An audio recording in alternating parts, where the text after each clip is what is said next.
जननी जन्म सौख्यानां वर्धनी कुलसंपदां पदवी पूर्व पुण्यानां लिख्यते जन्मपत्रिका आदित्याय च सोमाय मंगलाय बुधाय च गुरुशुक्र शनिभ्यश्च राघवे केतवे नमः गजाननं भूतगणादिसेवितं कपित्थजम्बो पलसारपक्षितम् उमासुतं सोगविनाशकारणं नमामि विघ्नेश्वर पादपङ्कजम् नीलांजन समाभासं रविपुत्रं यमाग्रजं छायामार्तांड संबोधं तं नमामि शनीश्वरम काहध्वजाय विद्महे खड्गहस्ताय धीमहि தன்னோ மந்த பிரஜோதயாத்.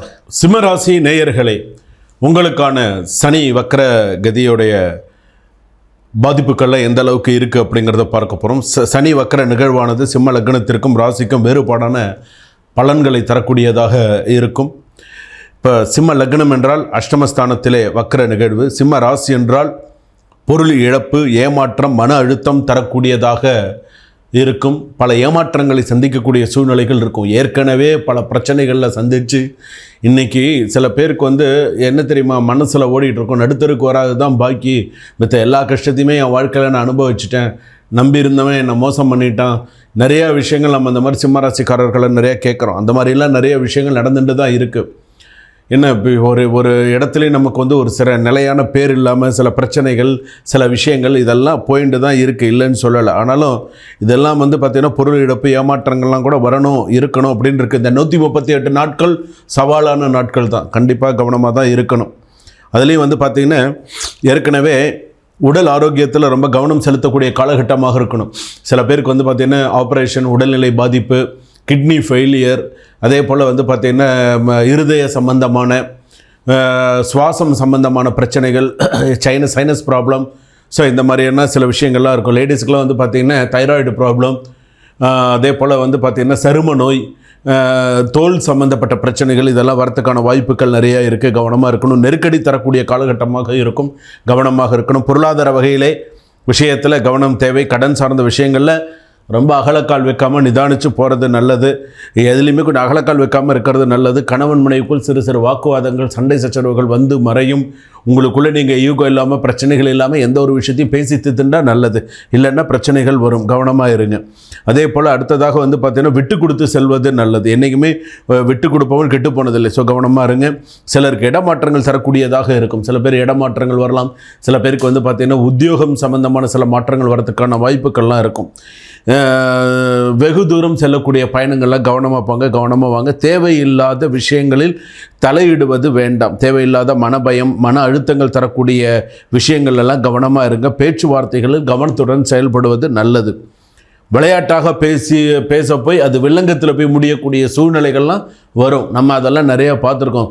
சும்மா சாதாரணமாக பேச போய் அது பெரிய பிரச்சனையை முடியறதெல்லாம், அதெல்லாம் இப்போ இந்த சிம்மராசிக்கு உண்டு. நீங்கள் இதெல்லாம் எந்த அளவுக்கு எடுத்துக்கிறீங்கன்னு தெரியாது, ஆனால் இதெல்லாம் நடக்கும். நம்ம சும்மா சாதாரணமாக பேசுவோம், அது பெரிய வில்லங்கத்தில் போய் முடிஞ்சிடும். அதெல்லாம் இருக்குது, கொஞ்சம் கவனமாக இருங்க.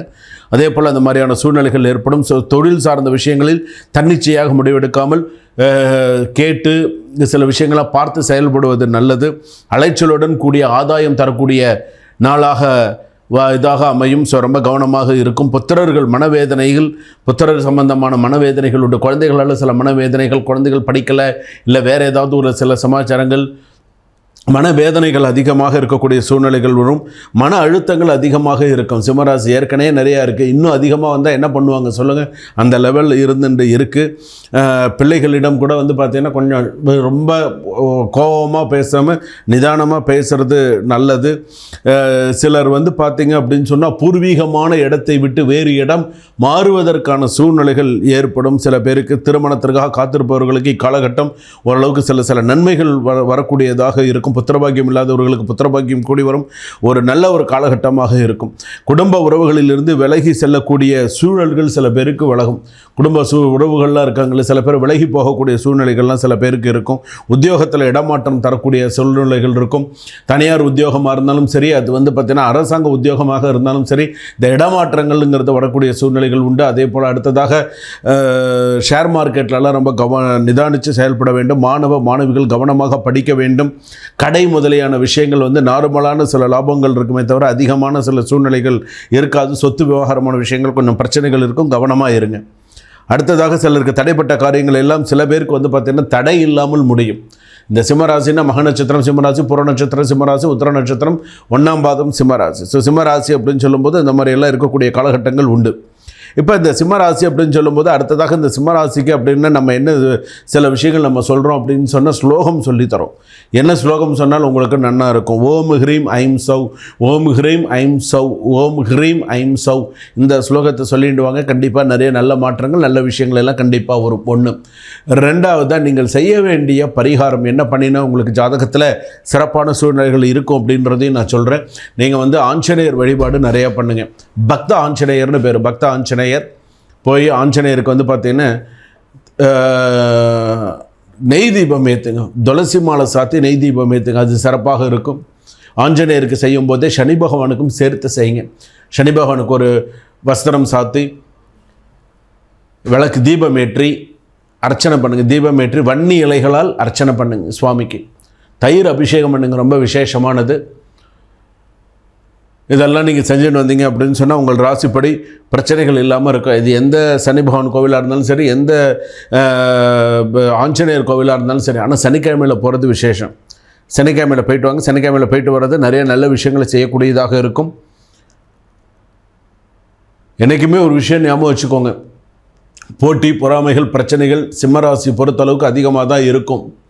மறைமுக பிரச்சனைகள், மறைமுக எதிரிகள், டைரெக்டாக இல்லாட்டாலும் இன்டைரக்டாக நிறைய பிரச்சனைகள், இதெல்லாம் பார்த்துட்டு தான் இருப்பேன். இன்னொரு 6 மாத காலம், இந்த 138 நாள் இல்லாமல் இன்னும் 6 மாத காலம் உங்கள் ஜாதகத்தில் இருக்குது. அந்த காலகட்டங்கள்லாம் முடிந்தால்தான் அடுத்தடுத்து உங்களுடைய ராசிப்படி ஓரளவுக்கு சரியாகவோ அடுத்தடுத்து சில விஷயங்கள் போகிறதுக்கோ சரியாக இருக்கும். பெண்கள் முக்கியமாக நீங்கள் கவனமாக இருக்க வேண்டும். இப்போ கொடுக்கல் வாங்கல் விஷயங்களாக இருக்கட்டும், எந்த ஒரு சூழ்நிலையாக இருக்கட்டும், நீங்கள் கொஞ்சம் கவனமாக சில விஷயங்களில் கொண்டு போனீங்கன்னு சொன்னால் இந்த சனி வக்கரகதி இந்த 138 நாட்கள் கொஞ்சம் சிறப்பாக கொண்டு போக முடியும். சொன்ன விஷயங்களை ஞாபகம் வச்சுக்கோங்க. சுவாமி என்ன சொல்லியிருக்காங்க, குருஜி என்ன சொல்லியிருக்காங்கன்னு பார்த்துக்கோங்க. எதுவும் சந்தேகம் இருந்ததுன்னா டிஸ்கிரிப்ஷனில் நம்பர் இருக்கும். அப்பாயின்மெண்ட் ஃபிக்ஸ் பண்ணி நீங்கள் கேட்டு தெரிஞ்சுக்கலாம். சுபம். வாழ்க வளமுடன்.